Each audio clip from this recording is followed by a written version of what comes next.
We have, as High Representative said, time for a few questions. When you ask them, please identify yourself and the media you're working for, and limit yourself to one question only. We start with Ben over there. Lady Ashton, Ben Nimmo here on the aisle. On Egypt, a lot of the ministers today were stressing that they weren't calling directly for President Mubarak to step down or to hand over. But given his extreme unpopularity in Egypt, as we've seen from the demonstrations, isn't the call for free elections essentially a message to him to find a way to leave gracefully before he gets pushed out rather more unpleasantly? Thanks.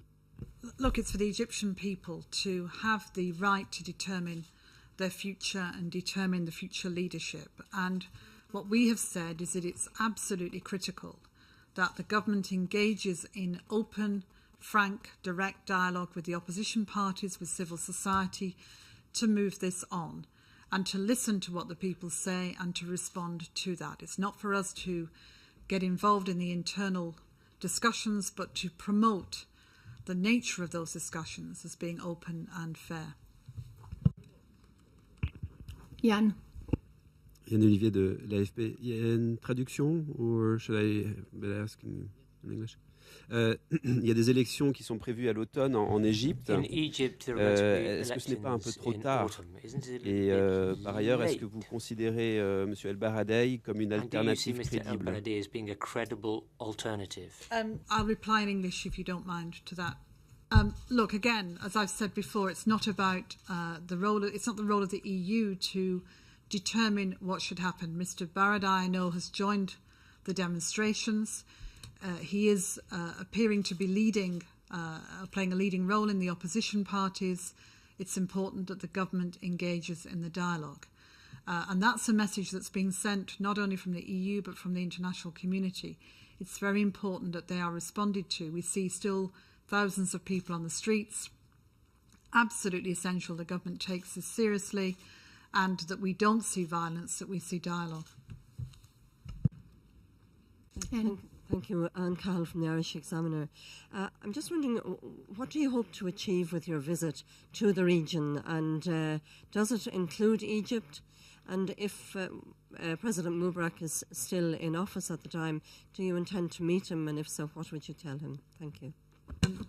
At the moment, the only plans I've got are that I plan to try and visit Tunisia in the next couple of weeks, and to, I hope, extend that visit. But we've made no decisions. It's important to look at the situation on the ground and also the purpose of the discussions with ministers or interlocutors in other countries. So we'll keep that under review. I don't rule it out, but we'll keep it under review and make a decision. The present time, the focus of the visit that I'm quite confident about, if you like, is to go to Tunisia. Marisa over there. Yes, Marisa Stolani from ANSA, Italian News Agency, is about freedom religion. I know that there was not agreement between the ministers, especially because Italy, but also France, consider not enough the reaction on the Christian part, on the Christian issue. What it will happen about that? You will meet the request of Italy, especially to make more strong this statement. Thanks.